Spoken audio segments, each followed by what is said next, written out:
નમસ્કાર મિત્રો, સ્પર્ધાત્મક પરીક્ષા માટે ઉપયોગી એવું ચેપ્ટર કામ અને મહેનતાણું એના આપણે થોડીક સમજૂતી, પહેલાં સૂત્રની સમજૂતી મેળવી, પછી એના શોર્ટકટ રીતથી દાખલાઓ જોઈશું. કામ અને મહેનતાણું શું છે? કામ અને મહેનતાણાનો દાખલો અત્યારની પરીક્ષાઓ જે હાલી રહી, સીસી આવવાની છે, કંડક્ટરની ભરતી ચાલી રહી છે, ભરતી પ્રક્રિયા શરૂ છે, એની અંદર જે પૂછાય કામ અને મહેનતાણું, એનો દાખલો. તો કામ અને મહેનતાણું માટે કામનો દર શોધવાનો આવે, તો એનું સૂત્ર શું છે એ જોઈએ આપણે. તો કે એનું સૂત્ર આવશે કામનો દર બરાબર તો કે કરેલ કામ અથવા તો કે કાર્ય, અને છેદમાં આવશે તે માટે લીધેલ સમય. આ સૂત્ર છે. બેઝિકથી શરૂઆત કરીએ છીએ ત્યારે આપણે સૂત્ર ખ્યાલ હોવું જોઈએ, પછી આપણે ગ્રીપ્સ આવી જાય એટલે શોર્ટકટ રીતથી દાખલા ગણી શકશું. તો કે કામ અને મહેનતાણા માટે કે કરેલ કાર્ય અથવા તો કે કામ આપણે લખીશું, અને તે માટે લીધેલ સમય, એટલે કે આપણે કામનો દર મળે. પરંતુ કામનો દરનું સૂત્ર જો આપણે આવડતું હોય તો આની ઉપરથી બે સૂત્ર બીજા બને. ક્યારેક આપણે એવું કહેશે કે સમય શોધો, તો સમય શોધો સૂત્ર આની ઉપરથી બનશે.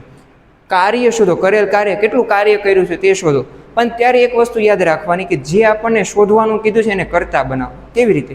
માનો કે એક દાખલો આપણે એમને શોર્ટકટ રીતથી આપણે ચેનલમાં મૂકેલો છે, પરંતુ એની વિસ્તૃત માહિતી અત્યારે આપું છું. કે સમય છે, સમય શોધવાનો કે એ અને બી વ્યક્તિ બંને ભેગા થઈને કેટલા સમયમાં કાર્ય પૂરું કરશે, ત્યારે સમયનું સૂત્ર હતું કે આની ઉપરથી જ બને. કે સમય જ્યારે આને ભાંગાકારમાં છે ત્યારે એના અંશમાં લઈએ તો આ વસ્તુ કામનો દર છે, ક્યાં લઈ લેવું? એના છેદમાં. અને આવી રીતનું સૂત્ર એનું ઊંધું બની જાય કે સમય બરાબર તો કે કરેલ કામ, અને છેદમાં આવી જશે તો કે કામનો દર.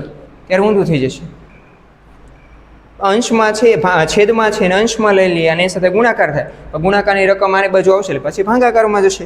એટલે કે સમય બરાબર શું હોય છે? કરેલ કામ છેદમાં કામનો દર, કે કેટલો કામ છે અને કેટલા સમયમાં પૂરું થાય. પહેલાં કામનો દર એક એક વ્યક્તિનો ગોતશો, દાખલો જોઈશું એટલે વધારે સ્પષ્ટ થશે હમણાં.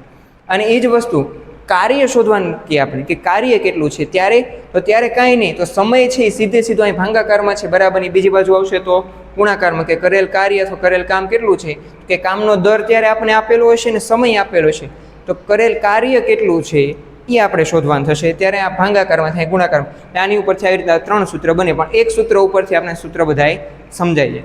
હવે એનો દાખલો છે એ આપણે નેક્સ્ટ વિડીયોમાં જોવાના છીએ, કે દાખલા એકદમ સરળ રીતથી સમજાવવાનો છે અને એની શોર્ટકટ ટ્રિક્સ પણ શીખવાડવાનો છું. તો ગુરુજીની ચેનલને શેર કરજો અને ખાસ સબસ્ક્રાઈબ કરજો, જેથી તમને અવનવા વિડીયો તમને જોવા મળે. આભાર.